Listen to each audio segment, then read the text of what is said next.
Hello guys, मेरे channel पर आप सभी का स्वागत है। मैं हूं आपकी दोस्त एंड होस्ट पूनम। दोस्तों, आपके कुछ सवाल होंगे तो आप मुझसे इंस्टा या फेसबुक पे पूछ सकते हो। लिंक मैंने डिस्क्रिप्शन बॉक्स में दिया है। और आपको अगर किसी मूवी या वेब सीरीज का एक्सप्लेन चाहिए होगा तो मुझे कमेंट करके ज़रूर बताना। अब से हर वीडियो में जो भी सबसे पहले कमेंट करेगा उसको मैं नेक्स्ट वीडियो में शट आउट दूंगी, तो कमेंट करना ना भूलें। आज जिस मूवी का डिटेल एक्सप्लेन मैं करने वाली हूँ उसका नाम है डे शिफ्ट। ये एक अमेरिकन हॉरर वैम्पायर स्टोरी है जिसके निर्देशक है मिस्टर जे पेरी। इस स्टोरी के मुख्य किरदार मशहूर एक्टर जेमी फॉक्स है और इसे नेटफ्लिक्स द्वारा वर्ल्ड वाइड रिलीज किया है। मूवी की स्टार्टिंग में हम अमेरिका की मशहूर सिटी लॉस एंजलिस के कुछ बेहद सुंदर दृश्य देखते हैं। इसी शहर में हम कहानी के मुख्य किरदार बड जबलोंस्की को देखते हैं जो स्विमिंग पूल की क्लीनिंग का काम करता है। काम खत्म होने के बाद वो अपने ब्लैक सूट और हंटिंग शॉटगन के साथ पड़ोस वाले एक बंगले के खिड़की में घुस जाता है। शुरुआत में तो हमें वो कोई चोर होने का एहसास होता है, पर मैं आपको बता दूं दोस्तों कि वो एक प्रोफेशनल वैम्पायर हंटर होता है और इससे पहले वो सिटी यूनियन टीम के साथ ये काम फुल टाइम कर रहा होता है। पर उसका काम करने का तरीका काफ़ी अमानुष होता है, जिस वजह से उसे सिटी यूनियन से सस्पेंड किया था और अपना घर चलाने के लिए वो पूल क्लीनर का काम किया कर रहा होता है। दरअसल अपने घर खर्चे ठीक से न चलाने के लिए वो अनऑफिशियल तरीके से वैम्पायर हंटिंग का काम अभी भी कर रहा होता है। खासकर बूढ़े वैम्पायर को खत्म करके उनके दांतों को वो बेचकर उसे अच्छे पैसे बनाता था। अभी जिस घर में वो घुसा है वो वहाँ भी कुछ बूढ़े वैम्पायर का वास होने की टिप उसे मिली होती है। बंगले के अंदर जाते ही सभी रूम्स के एंट्रेंस पर वो धारदार केबल लगा देता है ताकि अगर कोई वैम्पायर उसको पीछे से हमला करे तो उसका गला कट जाए और वो मर जाए। दोस्तों, मैं आपको बता दूं कि वैम्पायर को खत्म करने के लिए सीधा उनका गला काटना होता है। किसी भी अस्त्र से उन्हें मारना आसान नहीं होता और वो काफी ताकतवर भी होते हैं। इसी बीच उसका सामना एक बूढ़ी औरत से होता है जो एक वैम्पायर होती है। उसे देखते ही बड अपने शॉटगन से हमला कर देता और उसे दूर गिरा देता है। फिर जख्मी हालत में वो बूढ़ी वैम्पायर उस पर बहुत जोर से हमला चढ़ा देती है। उन दोनों के बीच काफी देर तक हाथापाई होती है और अंत में बड उसका गला काट ही देता है और उसके दांत निकाल रहा होता है। इसी बीच एक यंग वैम्पायर पीछे से हमला करने भागकर आ ही रहा होता है कि वहां लगी केबल के गला कटने के कारण उसका भी अंत होता है। फिर दूसरे सीन में हम इस कहानी के अगले पात्र ऑड्री से मिलते हैं। वो एक 500 साल पुरानी वैम्पायर होती है और पेशे से एक रियल्टर होती है। शहर से दूर एक बड़े प्लॉट पे वो कुछ बंगले और बिल्डिंग उसके वैम्पायर कम्युनिटी के लिए बनवाना चाहती है, क्योंकि उसे अपनी कम्युनिटी बढ़ानी होती है और पूरे शहर पे वो राज करना चाहती है। उसका बिजनेस पार्टनर जो खुद भी वैम्पायर होता है उसे ये कल्पना नहीं भाती और वो इसे विरोध करता है। तब ऑड्री उसे खत्म कर देती है। इसके बाद ऑड्री अपने घर जाती है। तब वो देखती है कि उसकी बेटी मतलब वो बूढ़ी वैम्पायर उसे किसी ने मारा है। ये देखकर वो अपने साथी को इसके हत्यारे के बारे में सर्च करने के लिए कहती है। तभी उसे वहाँ बड का खून मिलता है और वो इसके जरिए बड को ढूंढने के बारे में बात कर रहे होते हैं। फिर सीन शिफ्ट होता है और बड पर आता है और हम देखते हैं कि वो बड अपने रेंटल होम में आता है और कुछ हल्दी जैसे पदार्थ को अपने पूरे बदन पर लगाकर नहाता है क्योंकि वैम्पायर्स की बदबू उसके बदन से मिट जाए। फिर वो अपनी बेटी जियोन को स्कूल से लेकर उसकी वाइफ के घर छोड़ता है। घर पर जाके उसकी वाइफ मेगन उसे बताती है कि तुम कुछ ठीक ठाक कमा नहीं रहे हो, मैं इस घर को बेचकर अपने माँ के घर शिफ्ट होने के बारे में सोच रही हूँ। वैसे भी जियोन की पढ़ाई का खर्चा अब तुमसे नहीं हो रहा है, तो बेटर होगा मैं उसको लेके चली ही जाऊँ। इस पर बड उसे बताता है कि तुम्हें कहीं जाने की ज़रूरत नहीं है, मैं 7 दिनों में सब कुछ ठीक कर दूंगा, तुम उतना समय मुझे दे दो। इसके बाद वो बूढ़ी वैम्पायर के दांतों को बेचने अपने हमेशा वाले शॉप पर जाता है जिसका मालिक ट्रॉय होता है। वो दांत देखकर उनकी साइज छोटी होने का कारण देकर उसकी कीमत $800 बताता है। बड कहता है कि सिटी यूनियन वाले इसकी दुगनी कीमत देंगे क्योंकि ये एक बूढ़ी वैम्पायर के है। ट्रॉय उसे वही जाकर इसे बेचने की सलाह देता है क्योंकि वो ये बात जानता है कि बड ने दांत अनऑफिशियल तरीके से हंटिंग कर प्राप्त किए हैं और वो यूनियन नहीं जा सकता क्योंकि उसने यूनियन कब का छोड़ दिया है। बड़ी निराशा से बर्ड वो दांत और अपनी कुछ हंटिंग की चीज है उसे $1000 के बदले में दे देता है। फिर वो अपना वैम्पायर हंटिंग का काम वापस फुल टाइम करने के बारे में सोचकर अपने दोस्त और यूनियन का सबसे रिस्पेक्टेड मेंबर बिग जॉन को मिलने जाता है। वो उसे अपनी फाइनेंशियल कंडीशन के बारे में सब बताता है और 7 दिन की मोहलत के बारे में भी आइडिया देता है। इसके बाद बिग जॉन उसे यूनियन के अड्डे पर ले जाता है जो सीक्रेटली एक लॉन्ड्री में ही होता है। वहाँ का चीफ राफ बर्ड को वापस काम देने के बारे में मना करता है और उसकी पिछली गलतियां गिनवाता है। उसके काम करने का तरीका यूनियन के रूल्स के खिलाफ होता है, वो ये भी बताता है। फिर बिग जॉन के पर्सनल इंसिस्ट पर वो बर्ड को एक चांस देने पर मान जाता है और बताता है कि उसे डे शिफ्ट में ही वैम्पायर हंटिंग का काम करना होगा और उसकी एक भी गलती अब माफ नहीं होगी। सब शर्तें मानने पर बर्ड फिर एक बार यूनियन में शामिल होता है। फिर वो अपने आप को रजिस्टर करने सेथ के पास जाता है। रजिस्ट्रेशन के बाद वो सेथ को वैम्पायर्स के दांत बेचता है, तब उसे अच्छी रकम भी मिलती है। पर सेथ उसे ये कहकर पैसे नहीं सौंपता कि उसका पहला बकाया है जिसमें ये रकम ट्रांसफर हो जाएगी। इसके बाद चीफ वहां आकर ये सब देखता है और वो सेथ को वहां कुछ दूरी पर ले जाता है और उसे बताता है कि अब तुम्हारा पार्टनर बर्ड होगा और उसके साथ रहकर तुम्हें एक्चुअल फील्ड पे काम करना होगा। इस पर डर कर वो पहले मना कर देता है, पर चीफ उसे वार्निंग देता है कि अगर तुमने ये नहीं किया तो तुम्हारी प्रमोशन और पे हाइक नहीं होगी। वो उसे ये भी कहता है कि तुम्हें बर्ड के हरकतों को नोट करना होगा और उसकी हर एक गलती मुझे बतानी होगी ताकि कुछ गलत होने पर मैं उसे निकाल सकूं। इसके बाद अगले दिन बर्ड और सेथ अपने नए मिशन पर जाते हैं।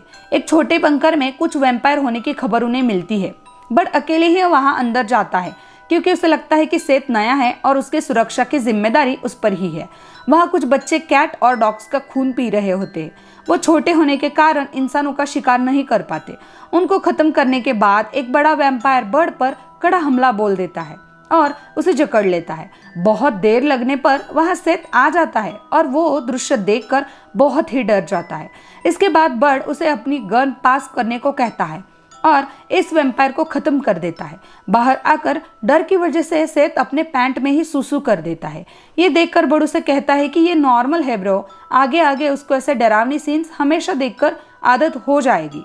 इसके बाद बर्ड अपने घर आता है, तब उसकी वाइफ उसको 5 दिन हो गए तुमने क्या किया ऐसा पूछती है और उनका इस बात पे झगड़ा होता है। वही दूसरी ओर ऑड्री ट्रॉय के शॉप पर पहुंच जाती है और अपनी बेटी के दांत तुम्हें किसने बेचे इस बारे में पूछती है।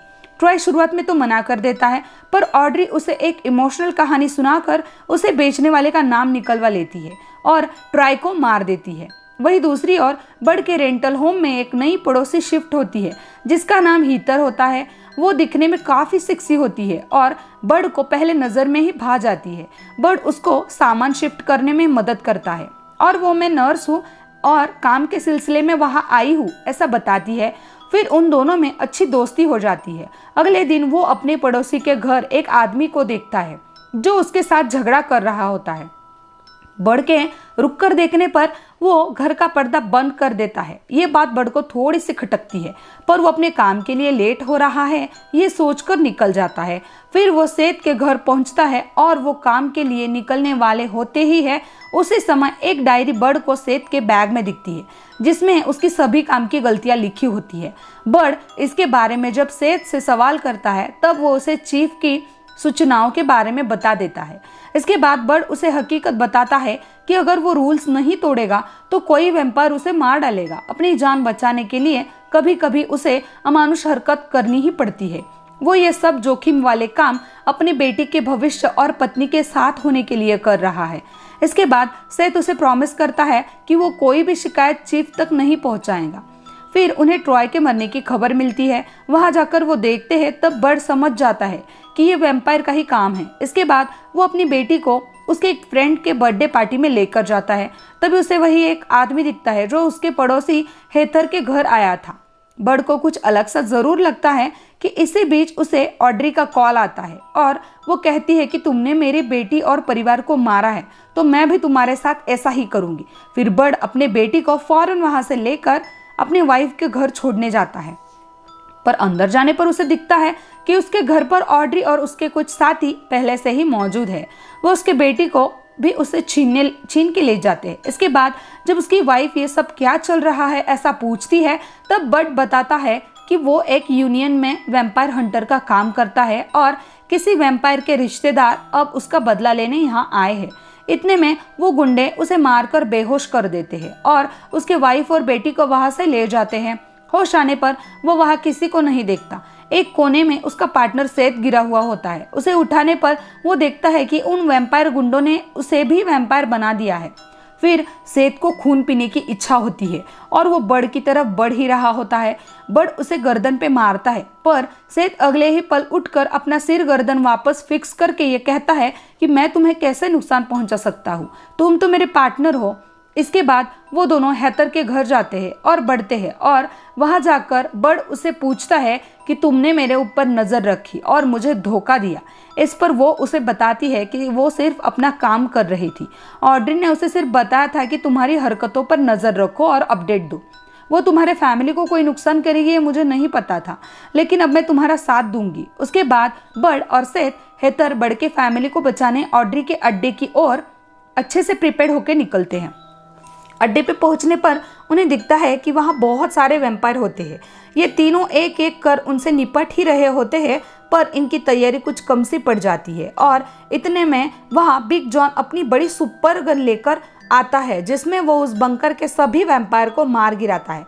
फिर हेथर उन्हें बताती है कि तुम टनल वाले रास्ते से ऑड्री तक पहुंच सकते हो। मैं और सेथ यहाँ से सारे वैम्पायर्स को खत्म करके आगे आते हैं।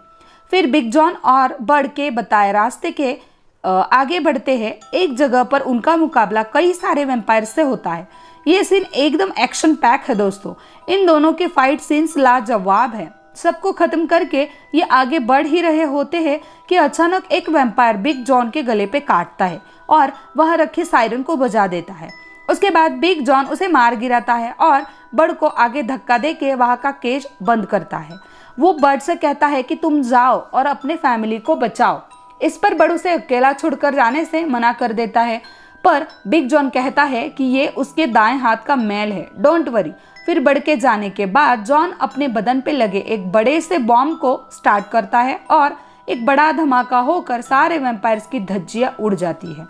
उधर बड ऑड्री के पास पहुंच जाता है। वो देखता है कि उसकी वाइफ और बेटी भी वही होती है। तभी ऑड्री अपने एक बलवान साथी को भेजकर बड को मारने के लिए कहती है। इन दोनों में बहुत लड़ाई होती है। फिर बाद में दूसरे रास्ते से सेथ और हेथर भी वहां आते हैं और वो उस गुंडे के दोनों हाथ खींचकर उसके बॉडी को बदन के बीच से तोड़कर मार गिराते हैं। वही ऑड्री बड पर हमला बोल देती है। बड भी उसका जमकर मुकाबला करता है। एक सीन में ऑड्री उसे चाकू से मारने ही वाली होती है, तब बड की वाइफ उसे एक नुकीले लकड़ी के पीछे से वार करती है। इससे वो मरती नहीं, पर बड की जान तो बच गई। फिर वो अपना रुख बड के वाइफ और बेटी की ओर करती है। तभी वहां पड़ी एक गन के जरिए बड उस पर फायर करता है, पर ऑड्री उसे अपने मुंह से फेंक देती है। इसके बाद बड समझ जाता है कि वो एक ताकतवर वैम्पायर है। फिर वो उसे अपने ट्रेडिशनल तकनीक के जरिए मारने की कोशिश करता है। वो सिल्वर केबल लगाकर उसे अपने पास आने के लिए उकसाता है और वो भी बड़े तेजी से साथ उनके पास आती है और उस तार से गला कटने के कारण उसकी मौत हो जाती है। इसके बाद बड अपने फैमिली के साथ वहां से बाहर की ओर निकल रहा होता है। तब उसे सेथ और हेथर मिलते हैं और अपना मिशन सक्सेसफुल रहा ऐसा कहते हैं। बड को वहां पड़ी बिग जॉन की बड़ी टोपी दिखती है। उसे उठाकर वो सेथ के सर पर रखता है और कहता है कि बिग जॉन बहुत ही बहादुर हंटर था। उसकी याद में ये तुम्हें इसलिए दे रहा हूँ क्योंकि तुमने भी आज बहुत बड़ी बहादुरी दिखाई और सबसे बड़ी बात तो तुमने अपनी पैंट भी गीली नहीं की। बड की वाइफ उससे खुश होती है और वो एक नेक काम कर रहा है ये सोचकर उस पर प्राउड फील करती है और उसे कभी नहीं छोड़ेगी ऐसे बताती है। फिर बाहर आने पर उन्हें यूनियन के चीफ अपने सारे यूनियन मेंबर्स के साथ वहां आए हैं ऐसा दिखता है। वो बड पर यूनियन के रूल्स तोड़ने की वजह से स्ट्रिक्ट एक्शन लेंगे ऐसा कहते हैं। तब सेथ उन्हें बताता है कि अपने आप को बचाने के लिए अगर कोई मेंबर वैम्पायर को मारे तो ये रूल्स के खिलाफ नहीं होता, ये आप भी जांच लीजिए।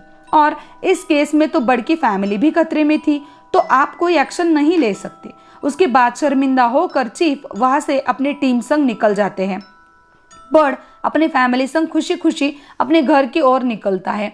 वही सेथ और हेथर ये नया कपल अपनी घर की ओर निकल पड़ता है। इसी बीच एक चौंका देने वाला इंसिडेंट हम देखते हैं कि रोड पर लगे एक गटर के चेंबर से बिग जॉन बाहर निकलता है और ये खेल मेरा सबसे पसंदीदा है, ऐसा कहते हुए सिगार पीते हुए अपने घर की ओर बढ़ जाता है। इसी नोट पर कहानी का अंत होता है। दोस्तों, मुझे पर्सनली ये मूवी देखकर कई दिनों बाद एक एक्शन पंच मिलने की फीलिंग आई है। ये मूवी अभी नई ही है और सभी कलाकारों की परफॉर्मेंस बढ़िया थी। मूवी की स्टोरी लाइन काफ़ी बढ़िया है। अगर आप कुछ हटके फिल्म देखना चाहते हो तो ये फिल्म ज़रूर देखें। चलो, अभी मैं आप सभी से विदा लेती हूँ। अगर आपको मेरा काम अच्छा लगे तो मेरे चैनल को लाइक, सब्सक्राइब और शेयर ज़रूर कीजिएगा। Bye bye.